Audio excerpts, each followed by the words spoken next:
wabarakatuh. Alhamdulillahi rabbil alamin wa bihi nasta'inu ala umuri dunya waddin wa ala alihi wa ashabihi ajma'in, amma ba'd.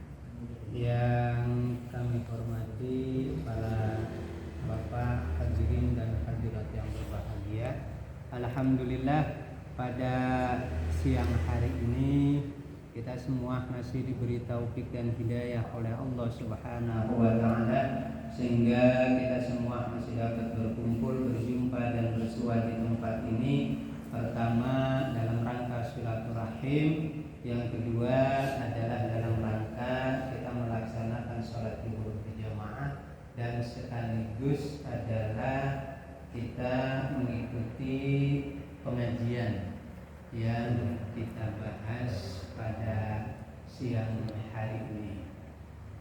Nah, mudah-mudahan apa yang kita diskusikan pada siang hari ini ada manfaatnya, dan juga kita mohon kepada Allah Subhanahu wa taala mudah-mudahan kita yang hadir diberikan kesehatan, dipanjangkan umur kita, dimurahkan rezeki kita, dikabulkan apa yang kita cita-citakan, dan semua yang kita inginkan dikabulkan oleh Allah Subhanahu wa taala. Ila hadratin Nabi Mustafa Muhammadin sallallahu alaihi wasallam wa alihi wa azwajihi wa dzurriyyatihi. Al-Fatihah. Alhamdulillahi minasyaitonir rajim. Bismillahirrahmanirrahim. Alhamdulillahi rabbil alamin. Arrahmanirrahim. Maliki yaumiddin. Iyyaka na'budu wa iyyaka nasta'in. Shiratal ladzina an'amta 'alaihim ghairil maghdubi 'alaihim waladdallin. Amin amin ya rabbal alamin. Hadirin dan hadirat yang berbahagia, pada siang hari ini kita lanjutkan materi kita adalah terkait tentang zikir sesudah sholat. Bismillahirrahmanirrahim. Babul adhkari ba'das sholat. Bab ini adalah bab yang menjelaskan tentang zikir sesudah melaksanakan sholat. Wabil khusus adalah sholat 5 waktu. Ajma'ul ulama'i ala istihbabi dzikri ba'das sholat. Ulama semuanya sepakat ya. Kalau disebut ulama itu baik dia adalah ulama salaf maupun dia ulama khalaf. Ulama salaf itu adalah ulama-ulama terdahulu. Siapa yang termasuk ulama salaf itu? Dalam sebuah keterangan yang termasuk ulama salaf itu para anbiya, para sahabat, kemudian para tabi'in, termasuk adalah imam madzhabul arba'ah. Jadi yang 4 itu termasuk adalah ulama salaf, ulama-ulama terdahulu. Nah, kemudian ada lagi ulama khalaf. Ulama khalaf itu adalah ulama-ulama mutaakhirin, ulama kekinian. Kalau di Indonesia yang termasuk ulama khalaf itu yaitu misalnya seperti pendiri Nahdlatul Ulama Kiai Haji Hasyim Asy'ari, pendiri Muhammadiyah Kiai Haji Ahmad Dahlan. Itu kategori adalah termasuk ulama-ulama khalaf, ulama-ulama mutaakhir. Nah, mereka semua sepakat. Mereka semua sepakat bahwa berzikir sesudah sholat itu istihabun, hukumnya adalah sunnah. Ya. Jadi sunnah di sini adalah sunnah pengertian menurut fikih, gitu Dimas. Sunnah menurut fikih apabila dilaksanakan dia mendapat ganjaran di sisi Allah, ditinggalkan tidak berdosa. Kalau sunnah menurut hadis yaitu perbuatan, ucapan Rasulullah, perbuatan Rasulullah, ketetapan Rasulullah, itu namanya sunnah menurut hadis. Maka sunnah menurut hadis itu garis miring sunnatun al-hadis. Jadi sunnah garis miring sama artinya dengan hadis. Nah di sini adalah sunnah menurut fikih. Ya. Jadi berzikir sesudah sholat itu hukumnya adalah sunnah. Tapi walaupun sunnah ini sering dilakukan oleh Rasulullah. Rasulullah itu kalau habis sholat 5 waktu selalu berzikir. Makanya sayang kita Pak Tahmid kalau habis sholat 5 waktu Allahumma lantas jalan sayang. Ya. Allahumma lantas jalan wa minkar rokok. Habis jalan sambil ngerokok udah itu. Ya. Sayang itu. Ya. Zikir. Nah dianjurkan oleh Rasulullah kita harus berzikir. Nah di sini dijelaskan wajah fihi ahaditsun katsiratun shahihatun fi anwa'i. Jadi hadis itu banyak yang menjelaskan tentang zikir itu. Jadi banyak hadis-hadis sahih yang menjelaskan tentang zikir. Ya, macam-macam. Nah, bagaimana zikir yang dianjurkan oleh Rasulullah? Tetapi Rasulullah mengingatkan dulu kepada kita dalam kitab ini dikatakan ruwaina fi kitab Tirmidzi. Kami riwayatkan di dalam kitab Tirmidzi an Abi Umamah radhiyallahu anhu qala qila li Rasulillah sallallahu alaihi wasallam. Kami riwayatkan di dalam kitab Tirmidzi.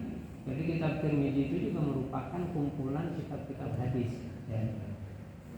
An Abi Umamah. Abi Umamah itu adalah sahabat Rasulullah, ya. Radhiyallahu anhu. Jadi Abi Umamah itu pernah bertanya kepada Rasulullah. Ya, qila li Rasulillah.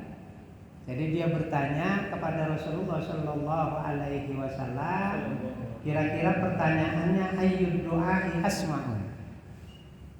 Ya, kalau bahasa kita, wahai Rasulullah, doa apa yang didengar oleh Allah? Ya. Doa apa yang didengar oleh Allah? Lalu Rasulullah jawab, qala jawful lailil akhir. Ya. Kata Rasulullah sallallahu alaihi wasallam itu, doa yang didengar oleh Rasulullah itu yang pertama adalah ketika kita berdoa di akhir sepertiga malam. Tapi bukan hanya doa ini, sekaligus kita laksanakan sholat maksudnya, sholat tahajud gitu. Nah kira-kira kalau saya bertanya Pak Tahmid lebih banyak bangun kencing atau bangun tahajud? Yang pertama. Repotnya kita kan bangun jam 2, bukannya sholat tahajud, malah ke kamar mandi balik lagi tidur. Repotnya kita itu gitu. Bangun online ya Pak? Ya. Kencing doang. Atau jangan-jangan belum tidur dia kan? Ya. Ini dianjurkan kita berdoa. Nah sekarang boleh nggak kita sholat tahajud belum tidur? Ayo, boleh nggak tuh? Boleh. Ya boleh. Yang lebih baiknya tidur. Yang lebih baik kita tidur dulu. Kalau kita belum tidur, kita melaksanakan tahajud boleh. Karena pada zaman Abu Bakar pernah kejadian kayak gitu. Ya. Mereka tidak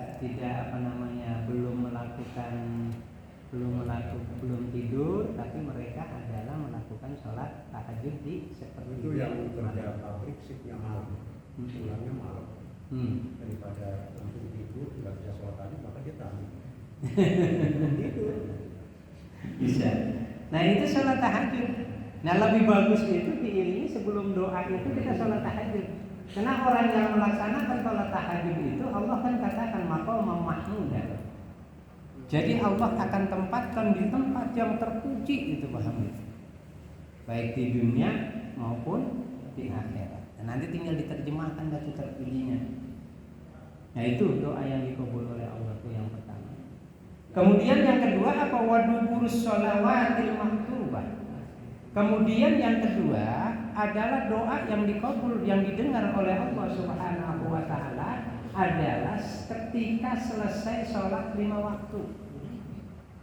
Ini tadi kayak kita nih habis sholat zuhur kita berdoa, ya itu didengar oleh Allah. Makanya kalau kita doa nggak bisa dengan bahasa Arab, boleh doa dengan bahasa Indonesia. Nggak bisa dengan bahasa Indonesia, dengan bahasa Jawa juga boleh. Karena semua bahasa pada hakikatnya adalah milik Allah. Tetapi kata Rasulullah, afdhalud doa al-ma'surat. Ya, doa yang paling utama itu adalah doa-doa al-ma'surat, doa-doa yang memang ada tuntunannya dari Rasulullah. Nah, doa yang sering kita baca yang dituntun oleh Rasulullah paling yaitu doa sapi jagat. Rabbana atina fid dunya hasanah. Tapi yang bagus kata Rasulullah, setiap kita berdoa itu pertama adalah kita berdoa untuk diri kita, berdoa untuk saudara-saudara kita yang muslim, berdoa untuk keluarga kita, berdoa untuk anak kita, juga berdoa adalah untuk kedua orang tua kita. Itu jangan lupa itu. Ya. Bahkan kalau dalam hadis lain dikatakan kalau kita ingin rezekinya gampang, urusannya mudah, maka harus sering kita mendoakan orang tua kita, Pak. Baik orang tua kita yang masih hidup maupun orang tua kita yang telah meninggal dunia. Harus kita seringkan doanya. Kan itu doanya sederhana. Rabbi firli wa liwalidayya warhamhuma kama rabbayani shaghira.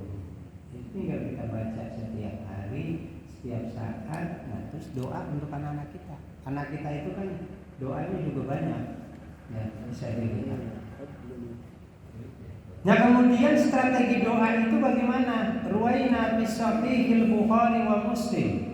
An Ibnu Abbas radhiyallahu anhu qala kuntu a'raful qida'a salati Rasulillah sallallahu alaihi wasallam bitakbir.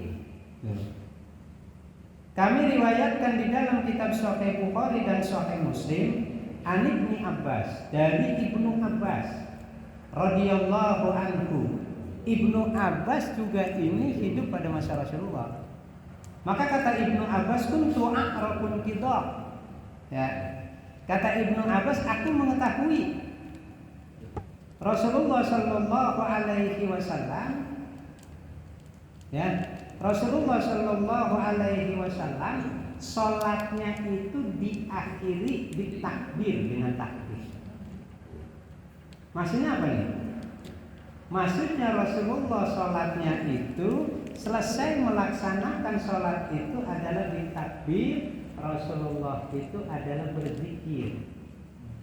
Takbir itu kan urutan terakhir. Pertama subhanallah, yang kedua alhamdulillah, ketiga adalah takbir. Allah Akbar. Maka di sini sebut takbir. Kita Rasulullah. Wa fi riwayatin Muslim, begitu juga dalam riwayat Muslim. Wa fi riwayati fi sahihima, begitu juga dalam riwayat keduanya, baik Bukhari maupun Muslim. Tuh. An Ibnu Abbas radhiyallahu anhu anna raf'as sauti bi dzikri hina yansarifun nasu minal maktubati kana ala ahdi Rasulillah. Nah, ini jelas nih. Jadi mengeraskan suara, menyaringkan suara pada saat kita berzikir, ya, selesai melaksanakan sholat 5 waktu, karena ala akhir Rasul, itu dilakukan dari sejak masa Rasulullah Sallallahu Alaihi Wasallam. Jadi ini ada 2 versi Pak Budi, ya. Di sisi lain ada yang mengatakan ketika kita berzikir, zikirnya adalah sir. Kan gitu ya? Sir itu pelan-pelan. Terus di sisi lain ada hadis yang mengatakan itu berlaku pada masa Rasulullah dengan mengeraskan suara. Kenapa? Karena Ibnu Abbas tahu. Qala Ibnu Abbas kuntu a'lamu idzan sarafu bidzalika idza sami'tu. Kata Ibnu Abbas, saya mengetahui, saya mendengar bahwa itu dilakukan oleh Rasulullah seperti itu. Artinya apa? Kalau Ibnu Abbas nggak tahu kan, nggak bakalan dia cerita nih di dalam hadis ini. Nggak bakalan ini disampaikan kepada jemaah, kepada umat Islam. Artinya selesai sholat 5 waktu yang biasa dipimpin oleh imam zikirnya pelan-pelan, tapi jamaah mendengarkan, jamaah mengikuti, itu juga dibenarkan. Karena itu berlaku juga pada masa Rasulullah SAW. Kalau dia dapat menang. Ya nggak apa-apa. Yang dengar kan cuma dia aja tuh. Kan itu menyakiti jamaah. Karena jamaah terbiasa dengan musik ataupun kebenaran, tapi diam saja. Diam aja nggak balik, diam. Itu kata Ustaz Abu Somad itu menyakiti jamaah. Karena ada kebiasaan jamaah. Nah, manfaatnya bisa diikuti oleh jamaah. Jamaah yang tidak hafal ini bisa jadi hafal. Maka disebut tarbiyah juga di situ. Disebut adalah pendidikan juga, mendidik jamaah yang tadinya tidak hafal zikir jadi hafal.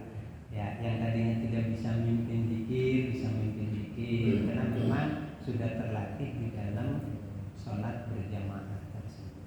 Makanya kan kita sering begitu kita zikir, kita baca misalnya ya astaghfirullahaladzim alladzi la ilaha illa huwal hayyul qayyum wa atubu ilaihi min jami'il ma'asi wal dzunub la haula wala quwwata illa billahil aliyyil azim. Kita baca misalnya itu 3 kali, baru dilanjutkan la ilaha illallah wahdahu la syarikalah sebanyak 3 kali. Terus dilanjutkan, itu boleh, karena itu dilakukan juga pada masa Rasulullah. Nah, terus kalau kita diam aja dalam hati juga dibolehkan. Cuma memang kita harus bisa menempatkan Pak Jai. Ya, ini kita lihat jamaahnya yang pada umumnya zikirnya bareng-bareng, suaranya agak diangkat ketika kita jadi imam yang ikuti jamaah, gitu aman.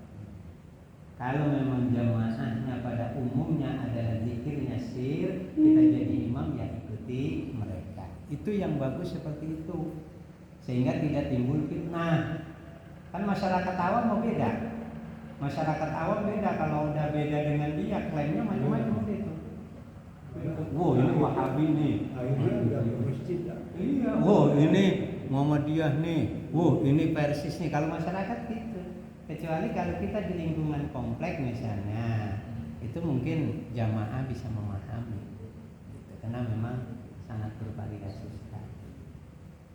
Gitu Pak Tahmid, ya. Nggak tahu Pak Tahmid zikirnya sir apa keras nih?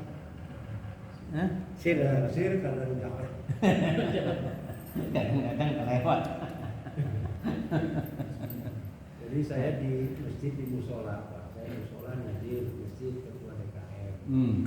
Saya bilang imam itu siapa saja boleh jadi imam, yang penting pasti bacanya terus menjadi panutan. Tapi jangan sampai menyakiti jamaah pada saat terbiasa. Saya bilang kalau di sini terbiasa jahar. Iya. Pas ada yang diam aja, kan orang ini Pak, aduh diam aja. Nah, saya akhirnya sampaikan. Siapapun boleh jadi imam, yang penting fasih. Yang pertama, yang kedua bisa jadi panutan. Tapi satu lagi, jangan sampai menyakiti jamaah, jangan diam aja. Nah, saya gituin, baik di musola maupun di masjid. Iya.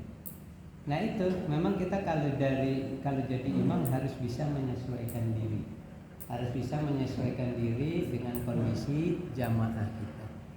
Nah makanya kan kalau dalam Imam Syafi'i itu dalam menetapkan hukum ada kaul jadi, ada kaul qadhi. Karena kadang-kadang di masyarakat itu Pak Satul ya, ada yang dia tidak Fatihahnya tidak, Bismillahnya Tidak Bismillah, Bismillah tidak ada. Itu udah sampai ke saya. Iya. Pak, ayo imamnya nggak dengar itu Bismillahnya. Kita harus jelasin, yang sir itu boleh, yang Iya. tidak boleh, itu harus dikasih tahu. Kalau nggak mau ke musola, Iya. oh imamnya dia nggak pakai. Fanatik ya. Gitu. Bermodel agama. Iya. Anu, kenapa? Karena memang persoalannya begini. Persoalannya masyarakat kita itu kan paham agamanya masih Iya. gitu. Jadi mereka itu apa yang didapatkan dari gurunya dulu begitu, udah itu yang paling hebat begitu. Sehingga ketika ketemu yang berbeda dengan orang, dianggap orang lain itu salah. Tapi bagi orang yang banyak pengetahuannya, memahami itu adalah perbedaan hal yang biasa. Jadi alhamdulillah kalau udah dijelasin. Dia ngerti. Nah, maka itu tugas ketua masjid dah. Jadi Pak Jai tugasnya nanti mengarahkan kepada jamaah supaya jamaah itu paham bahwa memang di dalam sholat itu banyak sekali perbedaan-perbedaan. Baik itu dalam membaca Bismillahirrahmanirrahim, baik itu dalam berzikir maupun dalam mengangkat tangan juga banyak perbedaan itu. Kan mengangkat tangan aja kan macam-macam Pak Jai. Tahiyat juga macam-macam ya tunjuknya. Ada yang muter-muter, ada yang di dada, ada yang muter-muter, macam-macam itu. Nah itu memang jamaah, ada yang ngepel. Saya lihat ada itu orang, ketika dia mau sujud ngepel. Kalau sujud yang ngepel itu nggak ada aturannya teman-teman. Nggak ada tuntunannya tuh. Iya. Kalau bangun boleh, kalau bangun. Mau bangun mau nggak boleh. Yang jelas ketika kita sujud itu tangan harus dibuka. Itu yang dilakukan oleh Rasulullah. Ya, harus dibuka tangan itu. Ya, ini juga jari-jari jangan terlalu megar. Biasa gitu apa? Ini yang dianjurkan oleh Rasulullah. Kan saya lihat di sini ada juga tuh kayak gini. Udah kayak push up. Sampai ini sampai getak ya. Iya, anak muda kalau bangun juga ini bunyi.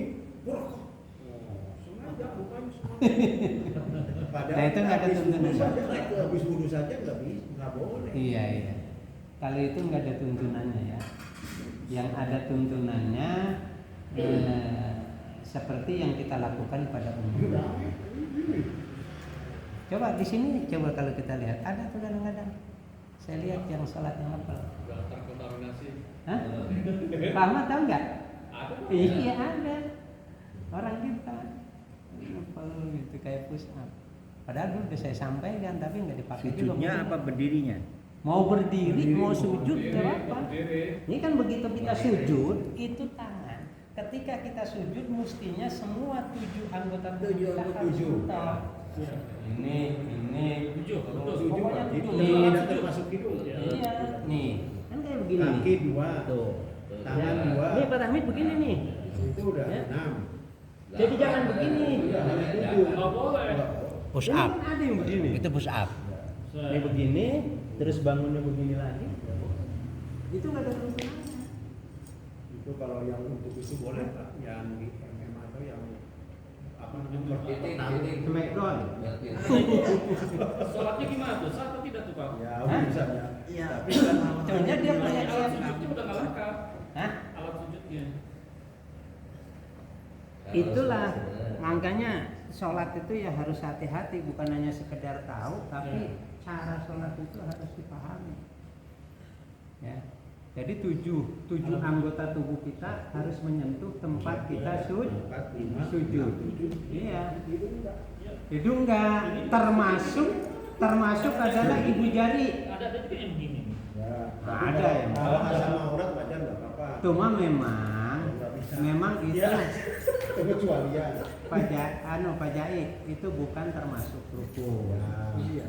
Itu yang bukan termasuk rukun, sehingga kalaupun dia ada yang kakinya tidak, ibu jarinya tidak, Ya, itu karena tetap sholatnya sah. Ya.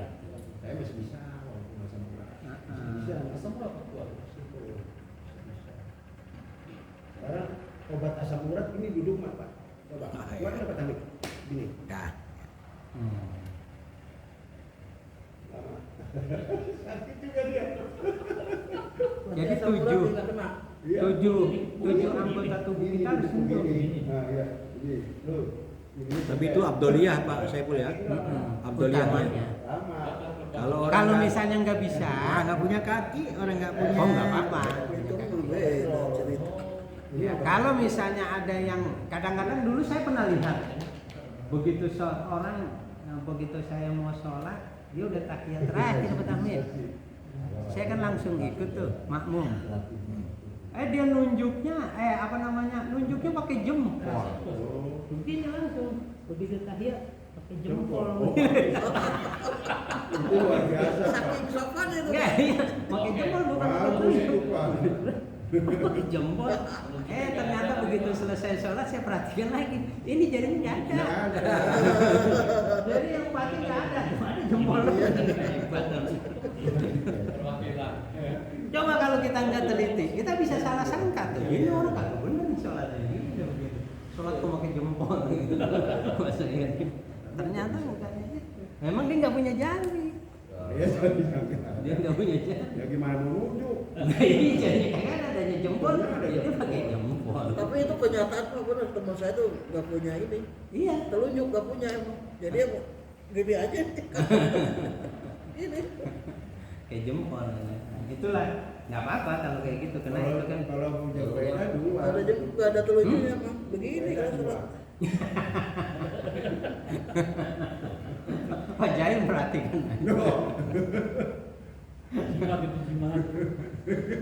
Iya, emang beda-beda.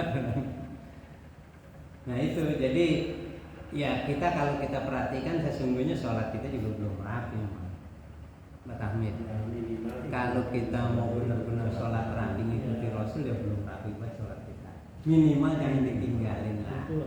Sesuai dengan kemampuan yang bisa kita lakukan. Makanya sholat itu tidak ada paripurna, sholat itu belajar, terus belajar. Kalau kita perhatikan sholat kita aja, membahas sholat aja setahun nggak selesai. Kan belum dari Lu wudunya, Pak. nggak begitu lu. Belum dari wudunya. Ada yang sujudnya begitu tuh, Tidur. kayak Pak Tahmid. Nah itu juga nggak dibenarkan. Istisqa itu wudu aja di hidung kan harusnya bisa. Kan banyak gini doang. Makanya kalau kita wudhu pakai kayak gitu, bisa jadi adalah corona dulu nggak ada yang bisa masuk ya. Yang banyak kan ini. Ada yang gitu panjang. Iya. Ada ya. Yang panjang. Oke, jadi kita dianjurkan oleh Rasulullah Shallallahu Alaihi Wasallam adalah berzikir kepada Allah Subhanahu Wa Taala setiap habis sholat 5 waktu. Nah nanti diiringi tuh dengan tasbih Pak Jari.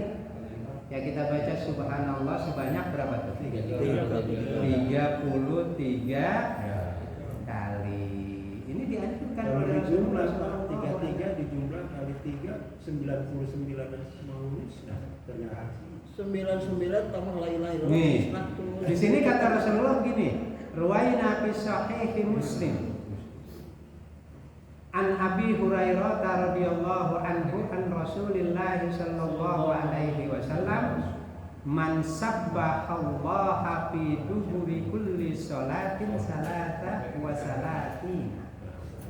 Jadi kata Rasulullah barang siapa yang bertasbih kepada Allah fi duburi kulli salat, begitu selesai sholat 5 waktu itu sebanyak 33 kali masing-masing. Jadi tasbihnya subhanallah 33 kali, alhamdulillah 33 kali, kemudian Allahu Akbar 33 kali. Nah, sekarang kan pertanyaannya begini, bagaimana kalau misalnya tasbih itu kita pakai tasbih? Kan Rasulullah dulu nggak pakai tasbih, pakai biji-biji itu. Rasulullah hanya pakai ruas jari kan? Nih, Tasbih alam. ruas jari kita. Ruas jari kita ini diciptakan oleh Allah ada berapa jumlahnya tuh? Kalau dihitung pas ya jadi 33. Ruas jari kita ini belum 33. ada tasbih dulu. Iya. Jadi pakai ini. Jadi ternyata udah direncanakan oleh Allah. Tasbih itu udah diganti pakai Udah direncanakan ini oleh Allah dengan baik. Jadi untuk menghitung nama Allah itu ya 30. menyembah apa mengagungkan 30. Allah udah Tiga. jadi Mana tiganya? Makanya sebenarnya yang ini Dua, sama tiga, dengan empat, refleksi lima, Pak. enam, tujuh. Sama dengan refleksi sebelum izin ini. Ini 2 kali. Ke atas. coba hitung berapa Tuh, dua. 30. 33. hitung dulu 33 3 kali 10. Nih. Tiga kali 5. Tuh, 2, 3, 4, 5, 6, 7, 11, 12, 13, 14, 17, 18, 19, 20, 21, 22, 23, 24, 25, 26, 27, 28, 29, 30, 31, 32, 33. ini naik turun naik Yang tanya kan ruas, ruas Iya. 30. ya, iya gitu. Tanyaannya kan Caranya luas. sudah. 2 kali dapat 1. Ini lewat yang kesini lewat satu kan. Tanyaannya Cepat apa? loncat gitu. Jadi Calon jumlahnya adalah sering dulu Rasulullah itu hanya pakai Kalau jumlah nah Rasul, sekarang iya. bagaimana kalau kita pakai tasbih ya tidak apa-apa itu untuk memudahkan ingat ya memudahkan kita untuk mengingat jumlah Bacanya naik turun. tetapi bukan berarti ya ini kan ada juga ya nggak pakai baca dah bawa tasbih aja sama juga baca tasbih nggak ente bawa doang Apa? Mobil tuh.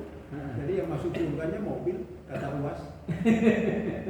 yang nggak dibaca Banyak ditempel tuh di mobil di rumah.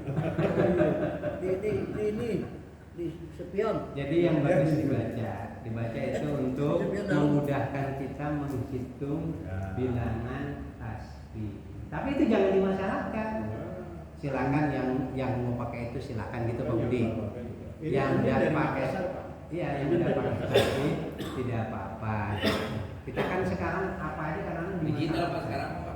ada lagi yang digital ya Pencet. nggak apa-apa itu untuk memudahkan kita menghitung jumlah tasbih yang kita baca karena kadang-kadang orang menghitungnya ada juga yang lebih dari 33 ada yang 100 Kalau ada di yang- kampung tahlilan 1000 pakai jagung. masih kayak jagung ya Kalau soal sama rokok deh ya ada tahlilan ada rokok tuh di gelas tahlilannya sebentar rokoknya diambil banyak Kenapa pakai gelas Pak? Di mana-mana pakai gelas. iya rokok pakai kan di Jakarta tuh gitu Iya, kenapa? Enggak kalau kelihatan kalau namanya. pakai bungkusnya diambil sebungkus. nah benar jadi biar ngambilnya satu-satu kalau mengambil semua kan malu ya. Masa dengan gelasnya gitu. Pak Samin, filosofinya itu. Kalau dari bungkusnya bisa masuk kotak. Gudang Garam sudah menyediakan Iya. kaleng. Kaleng. Iya. Kaleng. Itu kata tahu di Jawa Timur apa? Gudang Garam kaleng. Oh iya. Jadi kata Rasulullah Shallallahu Alaihi Wasallam orang yang membaca tasbih 33 kali, takbir 33 kali, Allahu Akbar 33 kali, maka Rasulullah katakan di sini kata Rasulullah Shallallahu Alaihi Wasallam, "Ghufirat khotoyahu wa in kanat misla jabadil bahr." Jadi itu dosa yang kita punya, walaupun sebesar buih di lautan, maka kata Rasulullah itu akan diampuni. Nah makanya jangan pernah ditinggalkan itu tasbih. Bukan berarti tasbihnya dibawa-bawa, maksudnya dibaca gitu. Artinya berzikir terus. Iya. Mas Andin, artinya berzikir terus, bukan tasbih di kantong, ditaruh di leher, dibaca, begitu, gitu. Itu insya Allah. Ya, Soalnya ya. Iya. Ini dari Makassar. oke, itu aja ya. Ada yang perlu diskusikan? Cukup kali ya. Cukup. Mudah-mudahan apa yang kita bahas pada siang hari ini ada manfaatnya. Mari sama-sama kita tutup dengan mohon doa kepada Allah Subhanahu wa taala. Rabbana anfa'na bima 'allamtana, Rabbi 'allimna alladhi yanfa'una, Rabbi faqihna wa faqih ahlana.